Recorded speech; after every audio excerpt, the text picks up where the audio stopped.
नमस्कार विद्यार्थी मित्रांनो, डॉक्टर सुशील स्पॉटलाईट या आपल्या यूट्यूब चॅनलवर तुमचं सर्वांचं स्वागत आहे.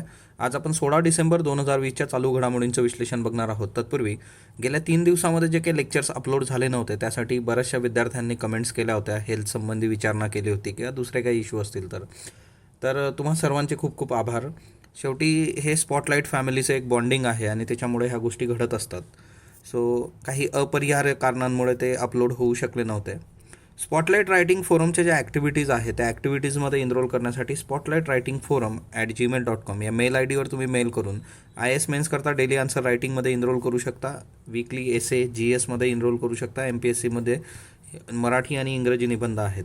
आणि आपलं जे इयरबुक आणि MCQ बुक आहे तर हे दोन्ही पुस्तकं जानेवारीच्या फर्स्ट वीकमध्ये 2021 तुमच्या हातात असतील. तर आजची जी पहिली न्यूज आहे ती आपण बघूयात. महाराष्ट्र पोलिसांचं जे CCTNS प्रणाली आहे, crime and criminal tracking network system. आता ही काही पहिल्यांदा आपण बघतोय असं नाही, याच्या आधीही आपण हे बघितलेलं आहे. सो CCTNS ही जी प्रणाली आहे हिला देशामध्ये पहिला क्रमांक मिळालेला आहे. नॅशनल क्राईम रेकॉर्ड ब्युरोच्या वतीने घेण्यात आलेल्या ऑनलाईन परिषदेमध्ये महाराष्ट्र पोलिसांच्या या तंत्रज्ञानाला किंवा प्रणालीला शोध वर्गवारी या कॅटेगरीमध्ये प्रथम क्रमांक मिळालेला आहे. शोध वर्गवारी, ओके. सो सर्वोत्कृष्ट प्रणाली वापराचा पुरस्कार हा आहे. आता आपण बघूयात की crime and criminal tracking network system काय असते. सो शोध वर्गवारीत पहिली आलेली ही सिस्टीम आहे, तंत्रज्ञान जे आहे crime and criminal tracking network system. या प्रणालीमध्ये काय केलं जातं की देश पातळीवरचे गुन्हे असतील, गुन्हेगारांची माहिती असेल, गुन्हे प्रकटीकरण असेल, गुन्ह्यांच्या कार्यप्रणालीचा शोध असेल, शस्त्र परवाना असेल किंवा तपासामध्ये गुन्ह्यांची सद्यस्थिती काय आहे ही माहिती सगळी अद्ययावत करता येते. सो एका क्लिकवर तुम्हाला त्यासंबंधीच्या गोष्टी मिळू शकतात. त्याच्यानंतर गुन्हे प्रतिबंधात्मक कारवाई, पारपत्र म्हणजे जसा पासपोर्ट आपलं, वाहनाबाबतच्या पोलीस रेकॉर्डवरीलची माहिती ही सगळं तिच्यावर चेक केलं जातं, त्याची पडताळणी केली जाते आणि त्या माहितीचाही या प्रणालीमध्ये समावेश केला जातो. विविध प्रकारचे गुन्हे जे आहेत त्या तपासामधल्या गुन्ह्यांचं प्रकटीकरण असेल, गुन्ह्यांचं पर्यवेक्षण असेल, गुन्ह्यांचं प्रतिबंधन असेल, यासाठी या प्रणालीची मदत होते आणि त्याच्यामुळे मोठ्या प्रमाणावर केसेस सॉल्व्ह करण्यामध्ये ही प्रणाली हेल्पफुल ठरलेली आहे. आणि त्याच्यामुळेच देश पातळीवर सुद्धा crime and criminal tracking network सिस्टीमची जी आहे ती त्यांनी दखल घेतलेली आहे. ब्रिटनचे पंतप्रधान जे आहेत बोरिस जॉन्सन हे प्रजासत्ताक दिनी प्रमुख पाहुणे असतील. म्हणजे 26 जानेवारीचा जो आपला कार्यक्रम होणार आहे त्या कार्यक्रमाला प्रमुख पाहुणे म्हणून बोरिस जॉन्सन येतील.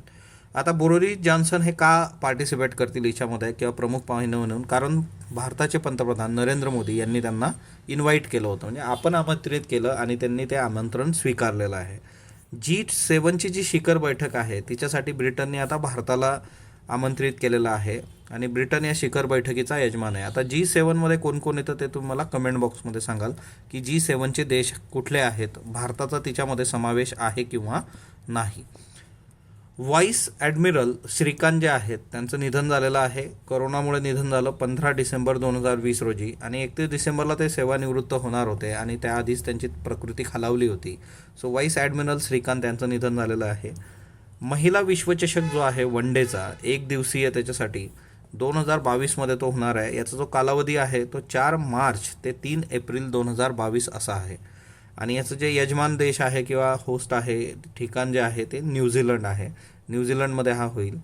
याच्यासाठी पात्र ठरलेले संघ जे आहेत ते 5 संघ आहेत: भारत, न्यूझीलंड, ऑस्ट्रेलिया, इंग्लंड, दक्षिण आफ्रिका.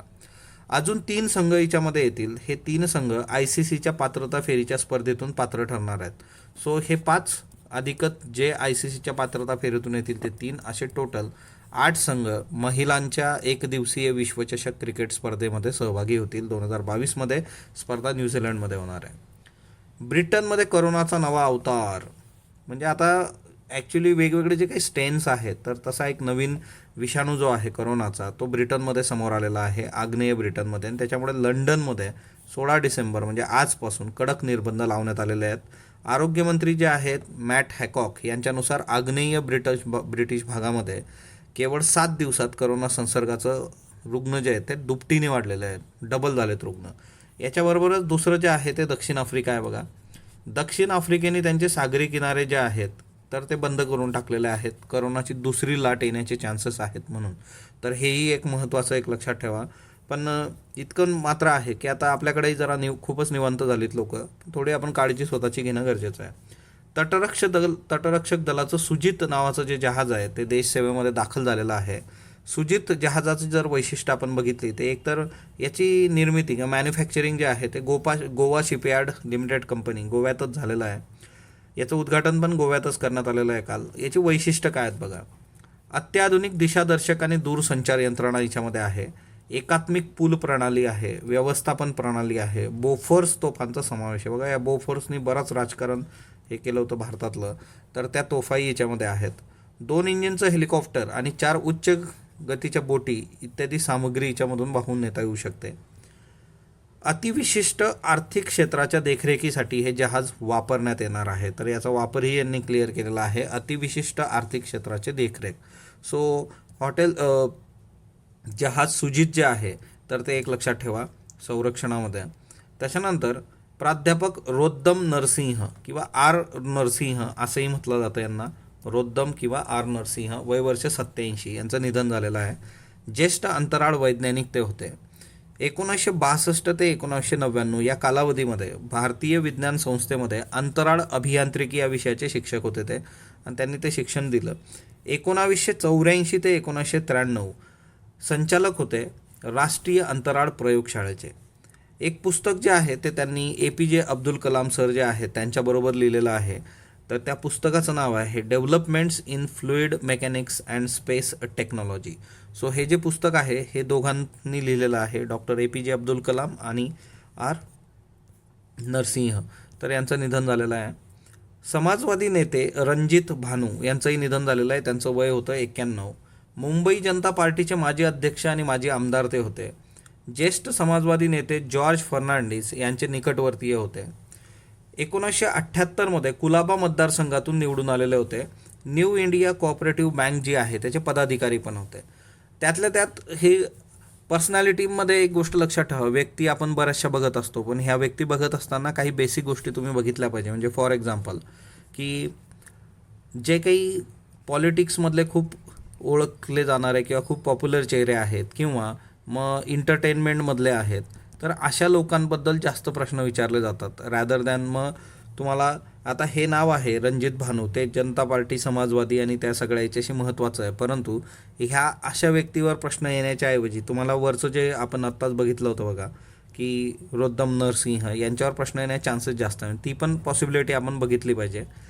कायदा, शक्ती कायदा आपण काल बघितला होता बघा. शक्ती कायद्याची जी काही 2 विधेयकं येणार आहेत की एकामध्ये जे आहेत की सगळ्या तरतुदी आहेत आणि दुसरं इम्प्लिमेंटेशनसाठी न्यायालयासंबंधीचं विधेयक आहे. तर या दोन्ही विधेयकांना घाईत तुम्ही पारित करू नका, आणि त्यासंबंधी एक चर्चा झालेली आहे आणि त्याच्यामुळे ही महत्त्वाची विधेयकं आहेत म्हणून ती संयुक्त चिकित्सा समितीकडे गव्हर्नमेंट आता देतं आहे आणि दोन्ही विधेयकं आता संयुक्त चिकित्सा समितीकडे जातील. संयुक्त चिकित्सा समितीमध्ये एकूण सदस्य असतात 21. त्याच्यात विधानसभेचे असतात 15, विधान परिषदेचे असतात 6. तर हे MCQसाठी आता खूप जास्त महत्त्वाचं आहे आपल्याकरता, तर ती एक बाब लक्षात ठेवा. 2021 मार्चचा जर विचार केला तर समितीचा अहवाल अपेक्षित आहे आपल्याला. पुढचं जे काही अधिवेशन आहे ते अधिवेशन व्हायच्या आधी आपल्याला या समितीचा अहवाल येणं अपेक्षित आहे. द प्रेसिडेन्शियल इयर्स, आता हे आत्मचरित्र आहे माजी राष्ट्रपती प्रणव मुखर्जी यांचं, आणि त्यांच्या आठवणी ज्या आहेत त्या याच्यामध्ये शब्दबद्ध आहेत. आता याच्यामध्ये हे चर्चेत येण्याचं कारण जे आहे ते म्हणजे काय की द प्रेसिडेन्शियल इयर्सचा जर विचार तुम्ही केला तर त्या केसमध्ये प्रणव मुखर्जी यांची जी अपत्य आहेत, मुलगा आणि मुलगी, या दोघांमध्ये जरा बेबनाव सध्या झालेला आहे. या पुस्तकाच्या प्रकाशनावरून इश्यू चालू आहे की मुलाचं म्हणणं आहे की मी सांगत नाही किंवा तोपर्यंत हे प्रकाशित होता कामा नये वगैरे वगैरे. Okay, so the presidential years लक्षात ठेवा, वादात अडकलं आहे म्हटल्यानंतर. महाराष्ट्रामध्ये अपहरण आणि पळवून नेण्याच्या घटनांमध्ये वाढ झालेली आहे. NCRB, national crime record bureau जो आहे किंवा राष्ट्रीय गुन्हे नोंद विभाग, त्याच्या अहवालानुसार महाराष्ट्रात मुलामुलींचं अपहरण आणि पळवून नेण्याच्या घटनांमध्ये वाढ झालेली आहे. याची कारणं जर तुम्ही बघितली तर लग्नासाठी, घरकामासाठी, बलात्कार करणं, खंडणी मागणं या इत्यादी गोष्टींसाठी आयदर अपहरण केलं जातं किंवा पळवून नेलं जातं. आता याच्यामध्ये तुम्ही गुन्हे बघू शकता. 2017 10,324, 2018 11,443, 2019 12,130 इतके गुन्हे घडलेले आहेत आणि जवळपास 7,000 बेपत्ता मुलामुलींचा शोध लागलेला नाही किंवा आजपर्यंत तो म्हणजे चान्स नाही आहे की बाबा ते सापडतील. त्याच्यामुळे हे खूपच भयानक प्रकरण आहे मुलामुलींच्या बाबतीमध्ये. तर ऑब्व्हियसली याच्यामध्ये काय करणं अपेक्षित आहे, एक तर अवेअरनेस खूप प्रॉपर पाहिजे, हा ना, की असं का होतं किंवा या गोष्टींचे जे काही आउटपुट्स आहेत ते कितपर्यंत आपलं नुकसान करू शकतं, आपलं करिअर जाऊ शकतं. त्याच्यानंतर दुसरं एक असतं की इन केस ऑफ फॅमिली तुमच्यामध्ये एक ट्रस्ट असला पाहिजे, फॅमिली मेंबर्स आणि तुम्ही. तो पण एक खूप महत्त्वाचा दुवा असतो की जो ट्रस्ट असेल तर कम्युनिकेशन चांगलं असेल, कम्युनिकेशन चांगलं असेल तर ऑब्व्हियसली अशा गोष्टी घडण्यामध्ये चान्सेस त्याचे कमी होऊन जातात. त्याच्यानंतर राष्ट्रीय कुटुंब आरोग्य सर्वेक्षण अहवाल 5, आपण याचे काही डिटेल्स बघितले होते, त्या संबंधीचे महाराष्ट्र संबंधीचे अजून काही डिटेल्स आलेले आहेत. तर पहिल्या टप्प्यात जवळपास 22 राज्यांचं सर्वेक्षण करण्यात आलं होतं, पण नंतरच्या करोनामुळे हे बाकीचे काही राज्य जे उरलेले आहेत तर टाळेबंदीमुळे त्यांचं सर्वेक्षण झालेलं नाही आहे. तर पुढचा टप्पा ज्यावेळेस पब्लिश होईल त्यावेळेस त्यासंबंधीची माहिती येईल. याच्यात आता टिपिकली महाराष्ट्रामध्ये आपण बघितलं होतं जून ते डिसेंबर, तर आज आपल्याला ती तारीख पण एक्झॅक्ट मिळाली आहे, 19 जून ते 30 डिसेंबर 2019. या काळामध्ये महाराष्ट्रात हे सर्वेक्षण करण्यात आलं होतं, नॅशनल फॅमिली हेल्थ सर्वे जो काही आहे, राष्ट्रीय कुटुंब आरोग्य सर्वेक्षण. आता राज्यात 5 वर्षाखालील बालकांमध्ये कुपोषणात वाढ झालेली आहे, कुपोषण वाढलेलं आहे आणि अतिस्थूलतेचं प्रमाण ते वाढलेलं आहे 1% 4%, म्हणजे ओबेसिटी, है ना, लठ्ठपणा किंवा जाडपणा जो आहे तो वाढत जातो आहे. नवजात बालकांना स्तनपान, 2 वर्षाखालील बालकांना मिळणारा पोषण आहार यात सुधारणा झालेली आहे. ओके, सो हा पण एक आस्पेक्ट आहे की याच्यामध्ये सुधारणा झालेली आहे. आता याच्यात पण एक मुद्दा एक येतो की एकीकडे कुपोषणात वाढ आपल्याला दिसते, म्हणजे इंटरनेटसारखी जी गोष्ट आहे त्याच्यासाठी आपण किती प्रयत्नरत आहोत, ती सहजासहजी अवेलेबल आहे. मग कुपोषण जाण्यासाठी किंवा ते कायमस्वरूपी कुपोषणातून बाहेर येण्यासाठी एक पोषक आहारापर्यंत आपण का जाऊ शकत नाही. आणि एकंदरीतच तुम्ही जर बघितलं की प्रोटीनयुक्त डाएट जे काही आहे किंवा प्रथिनेयुक्त आहार, तर तो निकषच यांनी बाहेर काढलेला आहे आणि त्याच्यामुळे आपल्याला ते दिसून येत नाही, ती गरिबी आणि त्या सगळ्या गोष्टी. म्हणजे याच्या निकषांमधलेही काही इश्यू आहेत. म्हणून मी तुम्हाला सांगत असतो की जे इंडेक्स असतात त्या इंडेक्सवर खूप टाळ्या वाजवण्यात काही पॉईंट नसतो. एखाद्या देशाने जर खूप चांगल्या पद्धतीने पुटअप केल्या सगळ्या गोष्टी तर ते इंडेक्समध्ये वर जातात, एखाद्याने दुर्लक्ष केलं ते इंडेक्समध्ये खाली जातात, कारण निकष पण एवढेच महत्त्वाचे आहे. याच्यावर लोकसत्ता आर्टिकल पण आहे की ही जी परिस्थिती आहे बालकांसंबंधीची, आता तुम्ही बघा 5 वर्षाखालील 35% बालकांची वाढ खुरटली असून नॅशनल फॅमिली हेल्थ सर्वे 4मध्ये हे प्रमाण 34% होते, म्हणजे 5मध्ये अजून 1%नी वाढ झालेली आहे. शहरी भागातल्या बालकांमध्ये खुजेपणा किंवा कुपोषितपणा वाढलेला आहे. कुपोषित बालकांचं प्रमाण 25.6% आढळलं आहे. शहरी भागात पण कुपोषितपणा आहे, म्हणजे हिच्यामध्ये तर एक बेसिक गोष्ट अशी आहे की असं नाही आहे की हे फक्त ग्रामीणमध्ये होतं आहे, हे शहरीमध्येही होतं आहे. बऱ्याचदा अनअवेअरनेस, म्हणजे ते माहीतच नाही की कुठलं डाएट प्रॉपर आहे, अशा ह्याच्याने पण होतं. तीव्र कुपोषणात वाढ झालेली आहे आणि त्याचं प्रमाण जे आहे ते 9.4%वरून 10.9% इतकं झालेलं आहे. ग्रामीण भागात हिच्यामध्ये अधिक वाढ आहे. कमी वजनाच्या बालकांच्या नोंदीमध्ये शहरातील बालकांचं प्रमाण जे आहे ते 30%वरून 33%पर्यंत वाढलेलं आहे. सर्वाधिक स्थूल बालकं जी आहेत ती शहरांमध्ये 5.2% आढळली आहे आणि त्या खालोखाल 3.4% ग्रामीण भागात आढळलेली आहे, हा ना. शहरात फक्त बालकं स्थूल नाही आहेत. बघा तुम्ही जर बघितलं ना, आता मॉर्निंग वॉकला तुम्ही गेलात तर शहरातली कुत्री जी लोकांनी पाळलेली आहेत ती पण स्थूल झालेली आहे, ती पण ओबेसिटीचा शिकार आहे, त्यांना डायबिटीज आहे. इतकी वाईट अवस्था आहे, कारण मुवमेंटच होत नाही आहे, तुम्ही एका ठिकाणी आहात. म्हणजे आता कोविड-19 ही स्पेशलाइज सिच्युएशन सोडून द्या, पण तसंही बघितलं तर थोड्या थोड्या गोष्टींसाठी घरापासून 2 मिनिटाच्या अंतरावर पण लोक गाडी घेऊन जाणार. 1 व 5 वर्षाखालील बालकांच्या मृत्यूदरात अनुक्रमे 0.5 ते 0.7% इतकी घट नोंदवण्यात आलेली आहे. तर ही एक चांगली बाब आहे, पॉझिटिव्ह आहे की मृत्यूदरामध्ये घट आहे. नवजात बालकांचा मृत्यूदर जो आहे तो 16.2%वरून 16.5% इतका वाढला आहे. आरोग्याचे विमाधारक जर तुम्ही बघितले, म्हणजे हेल्थ पॉलिसी किंवा हेल्थ इन्शुरन्स घेणाऱ्यांचं प्रमाण 15%वरून 20% झालं आणि कोविड-19मध्ये हे प्रमाण तर खूपच वाढलं आहे. रक्तक्षयाच्या प्रमाणातही वृद्धी झालेली आहे. हिमोग्लोबिनचं प्रमाण कमी झाल्याने रक्तक्षय झालेल्या बालकांचं प्रमाण 53.8वरून 68.9 इतकं वाढलेलं आहे. तर हे काय बेसिक्स होते बघा. त्याच्यानंतर S-400 परचेस करतोय टर्की, त्याच्यामुळे US ने काटसा करारानुसार सँक्शन निर्बंध लादलेले आहे टर्कीवर. आता काटसा करार जो काही आहे तो म्हणजे की countries countering America's adversaries through the sanctions act, CAATSA. Okay, भारताने कुठले कुठले करार केलेले आहेत बरं अमेरिकेबरोबर, ते तुम्ही मला कमेंट बॉक्समध्ये सांगा. आपण बऱ्याचदा बघितलेलं आहे. S-400चं सेपरेट लेक्चर आपल्या चॅनलवर आहे, ते तुम्ही बघू शकता. ही हवाई संरक्षण प्रणाली आहे. S-400 रशियाने बनवलेली आहे आणि अमेरिकेचा विरोध होता, भारतालाही अमेरिका विरोध करतो होता, पण आपण ते घेतो आहे. याच्या आधीचं जे लेक्चर झालं होतं कालच्या आधी, त्या लेक्चरचे काही प्रश्न होते बघा. खालीलपैकी कोणत्या राज्याने कापूस पाम पिकाचं देशभर ब्रँडिंग करण्याचा निर्णय घेतला आहे? तेलंगणा आहे बघायचं उत्तर. ऑइल पाम शेतीला भाताच्या तुलनेत कमी पाणी लागतं, बरोबर. 1 एकर भात शेतीला जेवढं पाणी लागतं तिच्यात 10 एकर पाम शेती होऊ शकते. 10 नाही, 4च एकर होऊ शकते. सो फक्त अयोग्य आहे. भारतासाठी कसोटी क्रिकेटमध्ये पदार्पण करणारा सर्वात युवा क्रिकेटपटू कोण आहे? तो पार्थिव पटेल आहे बघा, त्यांनी निवृत्ती घेतली. फुगाकू हा जगातला प्रथम क्रमांकाचा महासंगणक कोणत्या देशाचा आहे? जपान. शरद पवार ग्राम समृद्धी योजनेबद्दल बिनचूक विधान निवडा. 2022पर्यंत शेतकऱ्यांचे उत्पन्न दुप्पट करण्यासंबंधीची योजना, बरोबर.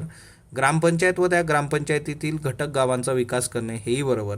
शरद पवारांच्या वयाची 75 वर्षे 12 डिसेंबर 2020 रोजी पूर्ण होत असून त्यानिमित्त ही योजना आहे. तर 75 नाही, ही 80 वर्षे पूर्ण होत आहेत म्हणून आहे. म्हणून फक्त अ आणि ब हे याचं उत्तर आहे. आजचे प्रश्न घ्या जे कालच्या लेक्चरवर आधारित आहेत. 2009 ग्रीन मूव्हमेंट कोणत्या देशाशी संबंधित आहे? मालदीव, इराण, इराक, सिरिया. वाटेवरल्या सावल्या हे गदी माडगुळकरांचे आत्मचरित्र आहे. आकाशाशी जडले नाते हे पु ल देशपांडे यांचे आत्मचरित्र आहे. फक्त अयोग्य, ब योग्य, दोन्ही योग्य, यापैकी नाही. पदव्युत्तर शिक्षण घेतलेल्या डॉक्टरांना 10 वर्षे सरकारी नोकरी अनिवार्य करणारं राज्य कोणतं? गुजरात, महाराष्ट्र, केरळ, उत्तर प्रदेश. सैनिकांना बायोनिक अजय योद्धा बनवण्यासाठी प्रयत्न असणारा देश कुठला? जर्मनी, चीन, फ्रान्स, ब्रिटन. मर्क कंपाऊंड चॅलेंजबद्दल बिनचूक विधान निवडा. डॉक्टर सौमित्र आठवले 2020चे विजेते आहेत. 96 तासात विचारलेल्या रसायन उत्पत्तीचा मार्ग शोधणे अपेक्षित असते. विजेत्याला बक्षिसाची रक्कम 1,00,000 युरो इतकी आहे. फक्त अ, फक्त ब, फक्त क, अ, ब. श्रीपती खंचनाळे यांच्याबद्दल बिनचूक विधान निवडा. भारतातील पहिले हिंद केसरी होते. महाराष्ट्रातील पहिले महाराष्ट्र केसरी होते. प्रशिक्षक म्हणून 5 हिंद केसरी व 1 महाराष्ट्र केसरी घडविला. फक्त अ, फक्त ब, अ, ब, क, अ, ब. याचे उत्तर तुम्ही कमेंट बॉक्समध्ये देणार आहात. स्पॉटलाईटला जो तुम्ही प्रतिसाद देता त्याबद्दल मी आपला आभारी आहे. स्पॉटलाईटला लाईक करा, शेअर करा, सबस्क्राईब करा. धन्यवाद विद्यार्थी मित्रांनो.